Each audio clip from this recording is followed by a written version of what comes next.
Hi guys, నిన్నైతే ఐపీఎల్లో qualifier 1 జరిగిందనమాట. మ్యాచ్ వచ్చేసరికి RCB versus Gujarat Titans. Pitch వచ్చేసరికి ధర్మశాల. మనం ముందు వీడియోలో చెప్పుకున్నట్టే ఎవరైతే ముందు పవర్ ప్లేలో ఎక్కువ వికెట్లు తీసి టాప్ ఆర్డర్ బ్యాట్స్మెన్స్ని అవుట్ చేస్తారో వాళ్ళకి విన్నింగ్ ప్రాబిలిటీ ఎక్కువ ఉందని చెప్పుకున్నాం. రాత్రి ఏదైతే మనం మాట్లాడుకున్నామో మ్యాచ్ ఎగ్జాక్ట్గా అదే చేసి చూపించారు ఆర్సీబీ బౌలర్స్. ఫస్ట్ టాస్ గెలిచిన గుజరాత్ టైటన్స్ ఫీల్డింగ్ తీసుకుంది. సో ఆర్సీబీ ఫస్ట్ బ్యాటింగ్ చేయాల్సి వచ్చింది. ఫస్ట్ ఓపెనింగ్ పేరే చూసుకుంటే మనం Venkatesh Iyer, Virat Kohli, they are tremendous. అసలు నో వర్డ్స్ అబౌట్ దెమ్. అసలు they played really excellent. First over నుంచే వెంకటేష్ అయ్యర్ అటాక్ చేయటం మొదలెట్టాడు. ఎందుకంటే ధర్మశాల పిచ్ అనేది బౌలింగ్ పిచ్. అందులో మనం ఎంతైతే రన్స్ని మనం బోర్డు మీద పెడతామో మన బౌలర్స్కి అంత తక్కువ ప్రెజర్ ఉండే ఛాన్స్ ఉంది. సో వెంకటేష్ అయ్యర్ స్టార్టింగ్ నుంచే ఫైర్తో మొదలెట్టాడు. తర్వాత వికెట్ పడింది, okay, that's enough. But Virat Kohli ఏ నాక్ అయితే ఆడాడో 43 out of 25+ balls, which is brilliant అని చెప్పొచ్చు. ఎలా అయితే ఆడాడు, ఎస్పెషల్లీ మై ఫేవరెట్ షాట్ వచ్చేసి వెనక్కి ఆడినటువంటి ఒక shot, and it goes like an arrow in the back of the wicket keeper. It's an brilliant shot by Virat Kohli. అసలు నిజంగా చెప్పాలనుకుంటే ఎట్ ద ఏజ్ ఆఫ్ 37 ఎలాంటి ఫామ్లో ఇంత మంచి స్ట్రైక్ రేట్తో బ్యాటింగ్ చేస్తున్నాడంటే రియల్లీ హ్యాట్స్ ఆఫ్ అనేది చెప్పుకోవాలి మనం అయితే. నెక్స్ట్ వచ్చిన దేవదత్ పడికల్. మనం ఇంకా ఏ మ్యాచ్లో చెప్పుకున్నా కానీ దేవదత్ పడికల్ ఫస్ట్ బాల్ నుంచే హార్డ్ టు హిట్ అన్నట్టు ఆడుతూనే వచ్చాడు. మనం స్టార్టింగ్ 2 balls చూసుకుంటే ఫస్ట్ బౌండరీ కోసమే ట్రై చేశాడు Devdutt Padikkal. But whatever the third ball is upon the fielders, it goes 1 bounce boundary. It's a brilliant shot. And అక్కడి నుంచి మొదలైంది అనమాట వేట అనేది. పవర్ ప్లేలో they got 70+ runs. It's a brilliant score on the scoreboard. And next వచ్చినటువంటి రజత్ పడిదార్. ఇంకా రజత్ పడిదార్ అయితే మాత్రం లాస్ట్ మ్యాచ్లో జరిగిన టెస్ట్ నాక్ అని ఎంతోమంది అయితే అన్నారు. అదే 37 balls నైట్ 100 కొట్టేవాడు. ఏంటంటే సెంచరీ మిస్ అయ్యాడు, కానీ 93 నాట్అవుట్గా నిలిచాడు. It's a brilliant knock, one of the best knocks of his IPL.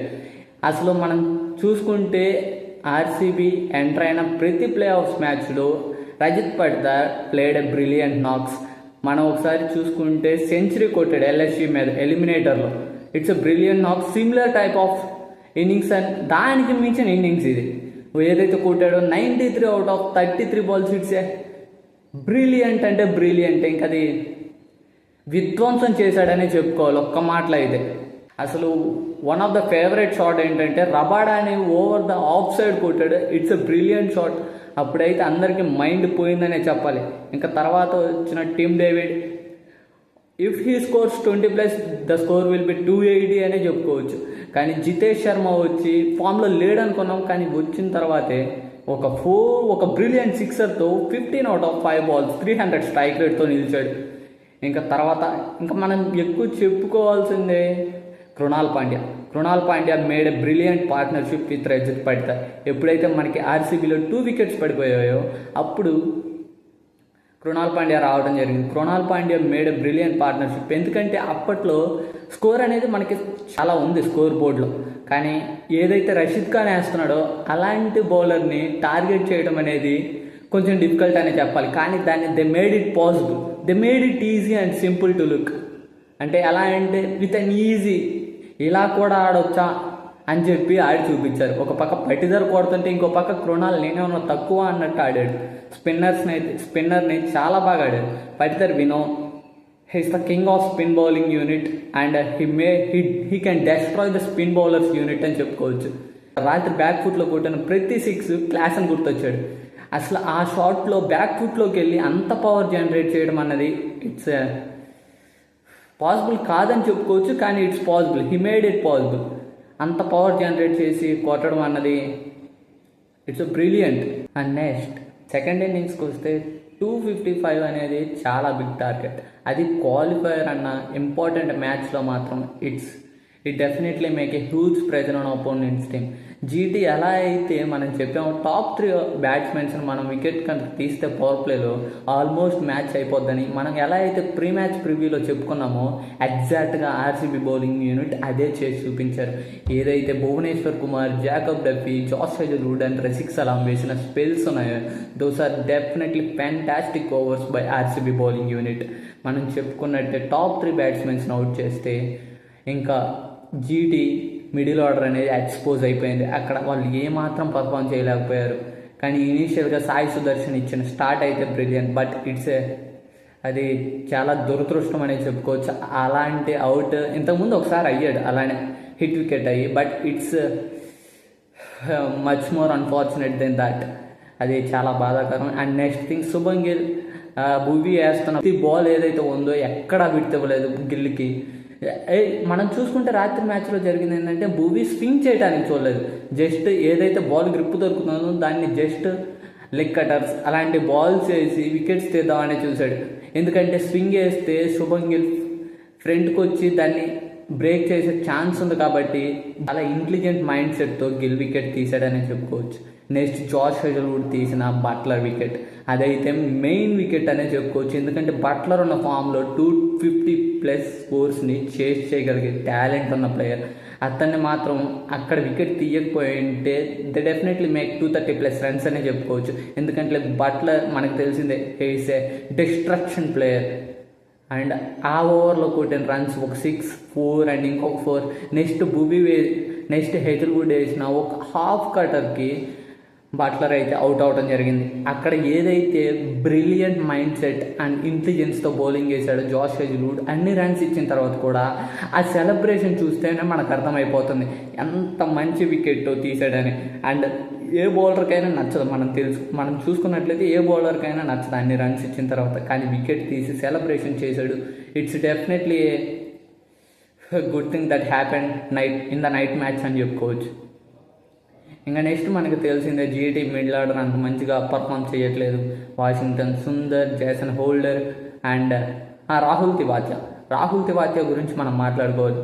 అక్కడ 100 లోపు హాల్ అవుట్ అవుతారు అనుకున్న జీటీ టీంని అబోవ్ 150+ స్కోర్ చేశారంటే it's only the reason is Rahul Tewatia ఏదైతే ఇన్నింగ్స్ ఆడాడో రాత్రి ఇలా ఆడాలి ఈ పిచ్ మీద అన్నట్టు చూపించాడు జీటీ బ్యాటర్స్కి. కానీ అంత మంచి స్కోర్ని చేస్ చేస్తున్నప్పుడు చాలా ఎక్కువ ప్రెజర్లో ఉంటారు. ఎలా ఉందంటే వాళ్ళు పట్టిదారి ఆడిన ఇన్నింగ్స్కి వీళ్ళందరికీ మైండ్ పోయింది, మైండ్ బ్లాక్ అయింది అన్నట్టు అనిపించింది నాకైతే.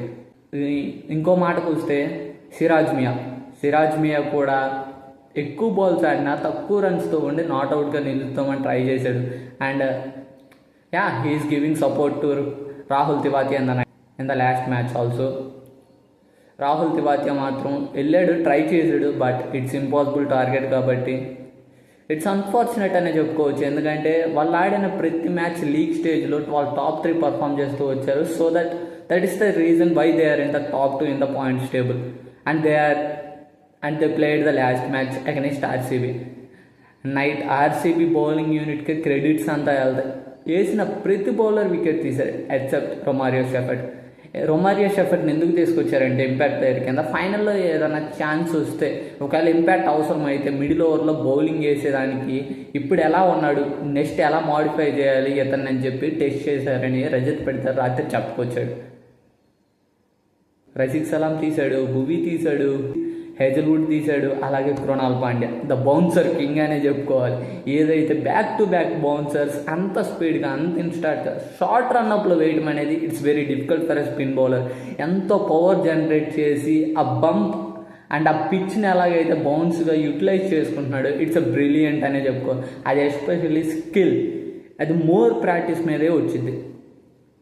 ఇక ఓవర్ సమ్మరీకి వస్తే Rajat Patidar innings decided the RCB versus GT match అనే చెప్పుకోవచ్చు. సూపర్ 6 9 కొట్టిన 4s కంటే 6 ఎక్కువ ఆర్సీబీ టీంని ఫైనల్కి తీసుకెళ్ళాడు. నెక్స్ట్ మ్యాచ్ ఫైనల్స్ వచ్చేసరికి మనకు తెలిసిందే అహ్మదాబాద్లో జరగబోతుంది. ఎవరైతే ఈరోజు జరగబోయే ఎస్ఆర్హెచ్ వర్సెస్ రాజస్థాన్ రాయల్స్ మ్యాచ్లో గెలుస్తారో వాళ్ళు రాత్రి ఓడిపోయిన గుజరాత్ టైటన్స్తో మ్యాచ్ క్వాలిఫైర్ 2 ఆడతారు. అక్కడ గెలిచిన టీంతో ఆర్సీబీ అనేది ఫైనల్లో ఆడతారు.